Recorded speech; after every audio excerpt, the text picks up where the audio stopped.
Bonjour, vous écoutez l'épisode 84 de Change ma vie, le podcast qui vous donne des outils pour votre esprit. Je suis Clotilde Dussoulier, auteure, coach de vie certifiée et exploratrice de ma vie intérieure, et je partage ici les découvertes qui ont changé ma vie. Change ma vie est un podcast publié tous les jeudis et vous retrouverez les éléments et les ressources dont je parle sur le site changemavie.com. Abonnez-vous au podcast sur la plateforme de votre choix pour être notifié des nouveaux épisodes chaque semaine. Si vous aimez ce podcast, la meilleure façon de le soutenir est de laisser un avis 5 étoiles sur Apple Podcast. Ça permettra à d'autres de le découvrir plus facilement. Les premiers remerciements de l'année vont à Anna Bibel qui a écrit « Adepte de la première heure, je ne peux plus me passer de cet instant que je prends pour moi toutes les semaines, à tel point que j'écoute et réécoute certaines émissions quand je traverse des moments de remise en question ou de charge émotionnelle trop importante. Je suis conquise et mes amis à qui je l'ai conseillé aussi. » Merci beaucoup Anna Bibel d'avoir pris le temps de partager ce commentaire et merci bien sûr de partager le podcast autour de vous.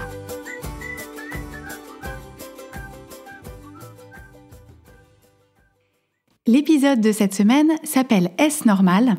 et la thématique que j'ai envie de vous proposer, c'est cette idée de normalité dans notre vie intérieure. Pour mettre en place une définition, quand je parle de normes au sein de cet épisode, c'est l'ensemble des pensées, des actions ou des schémas qui sont acceptés et adoptés par le plus grand nombre. La première chose à souligner, c'est que la perception que chacun d'entre nous a de la norme, elle est hautement individuelle. Il n'existe pas quelque chose qui soit en dehors de nous, qui soit la norme avec un N majuscule et qui soit accepté par tous.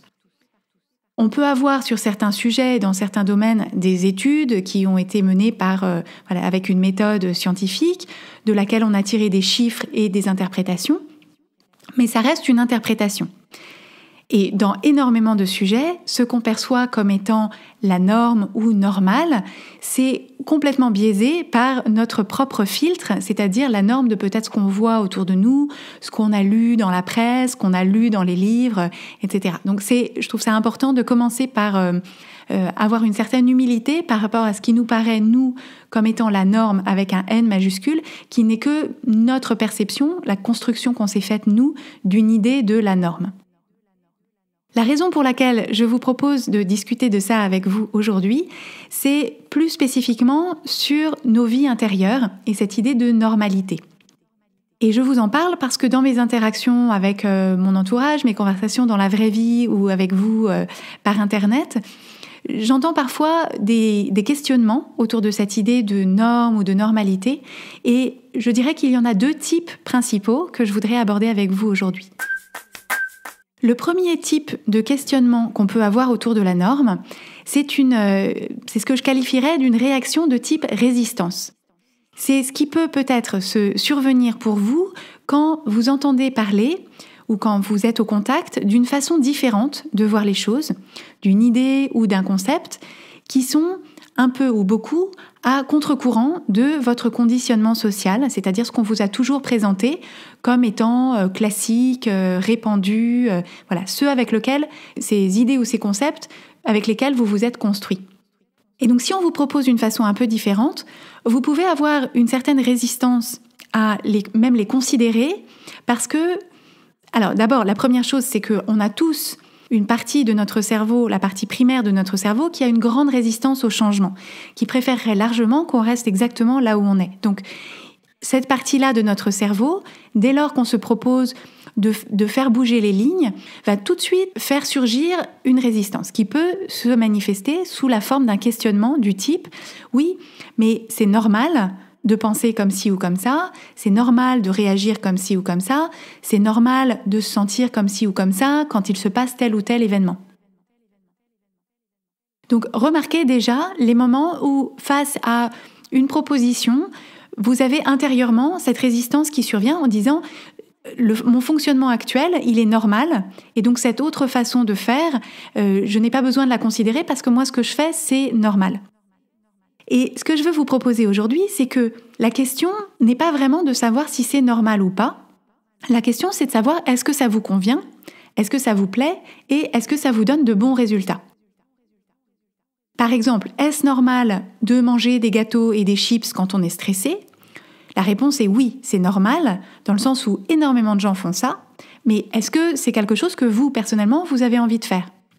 Est-ce que c'est normal de vouloir que sa compagne ou son compagnon comble tel ou tel de nos besoins ?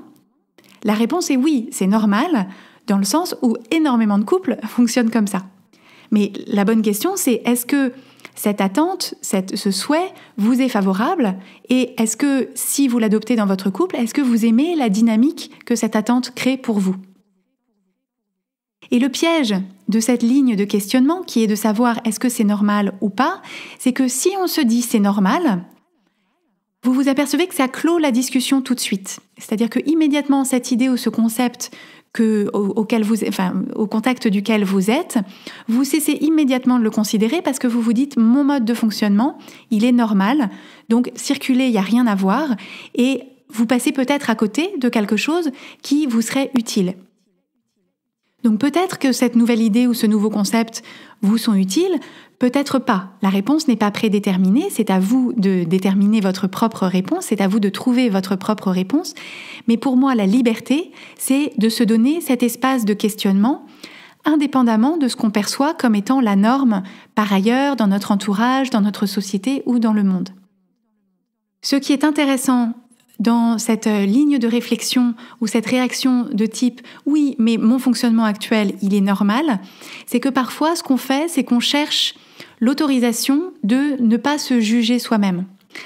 Si par exemple, on découvre le concept de l'indépendance émotionnelle dans le couple ou qu'on découvre le concept des faux plaisirs quand on parle des gâteaux et des chips, il est possible qu'une partie de nous se sente jugée pour le comportement qu'on a adopté jusqu'ici et donc cherche à se réfugier derrière le « oui, mais c'est normal » pour ne pas avoir les émotions désagréables qu'on ressent quand on se juge soi-même comme ayant eu tort, comme étant dans le faux, comme ayant eu un mauvais comportement ou un mauvais fonctionnement.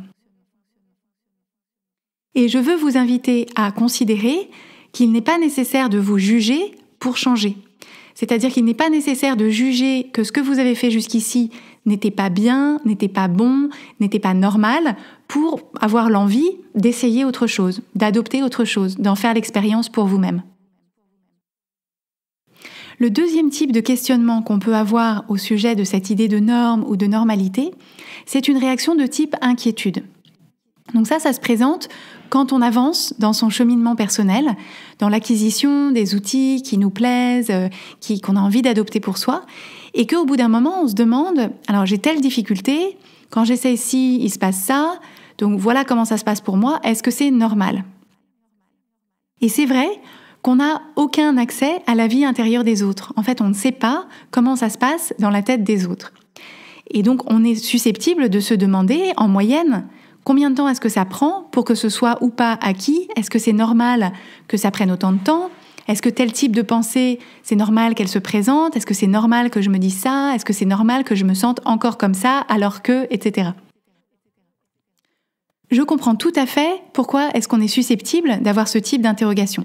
Ce type d'interrogation, on peut les reconnaître comme venant d'une émotion d'inquiétude ou de doute qui elle-même vient d'une pensée du type « je pense que ça ne va pas assez vite, je ne suis pas sûre de le faire correctement, je ne suis pas sûre que ces outils fonctionnent pour moi ».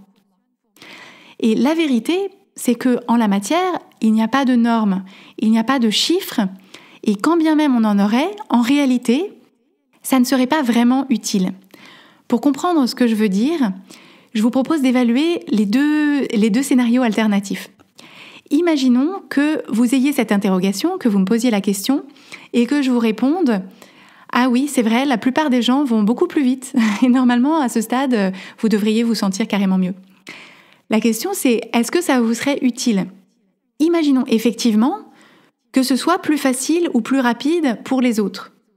En fait, ça ne vous avance pas tellement plus, parce que ça ne change rien à vous et au rythme de votre cheminement. Si vous avez besoin de travailler plus et plus longtemps à quelque chose, c'est pas une bonne idée de juste arrêter d'essayer parce que vous êtes découragé. Donc, c'est à chacun de décider s'il a envie de continuer à essayer ou pas. Mais ce qui est sûr, c'est que abandonner ne permet pas d'aller plus vite. Donc, imaginez ce scénario où vous vous apercevez que c'est plus difficile pour vous que pour les autres et remarquez que ça vous desservirait Ça vous découragerait plutôt que ça ne vous encouragerait. Le scénario alternatif, ce serait que par exemple vous me posez la question, est-ce que c'est normal que j'en sois à ce point-là, après avoir fait ça, voilà mes difficultés, voilà ce que j'ai fait pour. Et donc imaginons qu'à l'inverse, je vous réponde oui, c'est complètement normal, tout le monde passe par une phase comme celle-là, il va maintenant se passer ci ou ça, et dès que vous en serez là, voilà comment vous le remarquerez, voilà les stades, etc. Il est probable que les émotions que vous ressentiriez seraient du soulagement, de la réassurance, de la confiance. Mais notez bien que ces émotions, vous les ressentiriez non pas parce que je vous ai dit ça, mais parce que vous penseriez « je suis sur la bonne voie, je fais ce qu'il faut, je le fais bien et tout va bien se passer ». Donc il est tout à fait utile de se demander si on est sur la bonne voie, si on fait bien les choses, si on fait les choses correctement, mais pas sur la base d'une norme ou de ce que les autres feraient ou ne feraient pas et de leur expérience, mais plutôt sur notre ressenti à nous. Et c'est là que cette idée de normalité peut aussi vous bloquer dans votre cheminement, c'est que au lieu de regarder ce que font les autres pour décider si vous faites bien, la question, c'est de savoir ce que vous en pensez. Comment est-ce que vous vous sentez? Quel est votre ressenti? Et de quoi est-ce que vous avez besoin, vous, pour cheminer à votre rythme dans de bonnes conditions? Pour finir, je voudrais revenir sur la définition que je vous ai donnée en début d'épisode sur cette norme. La définition que je vous ai donnée, c'est donc la norme comme un ensemble de pensées, d'actions, de schémas qui sont acceptés et adoptés par le plus grand nombre. Alors je vous demande maintenant de vous remémorer le modèle de Brooke, qui est cette grille d'analyse dont je vous parle régulièrement et à laquelle j'ai consacré 2 épisodes entiers. Il y en a un qui s'appelle le modèle de Brooke et l'autre qui s'appelle 4 exemples du modèle de Brooke. C'est cette grille qui permet de mettre en lien nos circonstances, les pensées qu'on a au sujet des circonstances, les émotions qui découlent de nos pensées, les actions qui découlent de nos émotions et les résultats que nos actions créent. Donc si on se met de ce point de vue-là, on peut considérer qu'une autre définition de la norme, c'est l'ensemble des modèles, donc circonstances, pensées, émotions, actions, résultats, qui sont adoptés par le plus grand nombre. L'ensemble des modèles qui sont acceptés et pratiqués par le plus grand nombre. Et ce qui va se passer, c'est que si on mène notre vie en s'en tenant aux modèles qui sont normaux et communs, mathématiquement, on aura des résultats qui seront normaux et communs. C'est-à-dire que si, face aux mêmes circonstances, on adopte des pensées qui sont normales et communes, qu'on a les émotions qui sont normales et communes en lien avec ces pensées et qu'on adopte en réaction à ces émotions des actions qui sont normales et communes, sans surprise, les résultats qu'on va créer dans notre vie seront normaux et communs. Donc sur les plans sur lesquels la norme, ce qu'on voit autour de nous, nous convient, c'est parfait. On peut tout à fait se calquer sur les modèles, circonstances, pensées, émotions, actions, résultats qui sont adoptés par le plus grand nombre. On aura le résultat normal et commun. S'il nous convient, tout va bien. Mais s'il y a des domaines de vie dans lesquels on a envie de produire ou d'aller chercher quelque chose d'extraordinaire, quelque chose qui n'est pas commun, quelque chose qui n'est pas fait ni vécu par le plus grand nombre, eh bien, il va nécessairement falloir s'écarter de la norme et accepter de passer dans un modèle, circonstances, pensées, émotions, actions, résultats, qui s'écartera des modèles qui sont normaux et communs. C'est le cas si on veut créer son entreprise, si on veut faire un changement de carrière atypique, si on veut vivre de son art, si on veut écrire un livre, si on veut élever ses enfants autrement, si on veut de l'amour inconditionnel dans son couple. Rien de tout ça ne reflète l'expérience du plus grand nombre.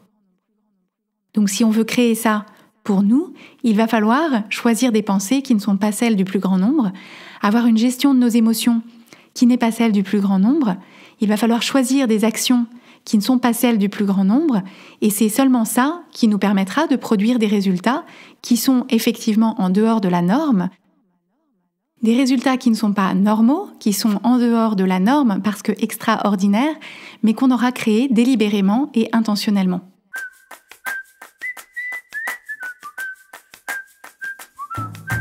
Si vous aimez Change ma vie, vous allez adorer Change ma vie mode d'emploi. Change ma vie mode d'emploi, c'est le programme de coaching qui va vous donner des ailes pour atteindre tous vos objectifs de vie.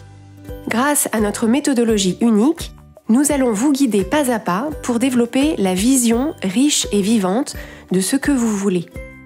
Nous allons vous aider à trouver la clarté sur la façon la plus simple et la plus directe de l'obtenir, et nous allons vous apprendre à soutenir votre élan tout du long en surmontant les obstacles avec confiance pour vous sentir avancer tous les jours vers la vie à laquelle vous aspirez.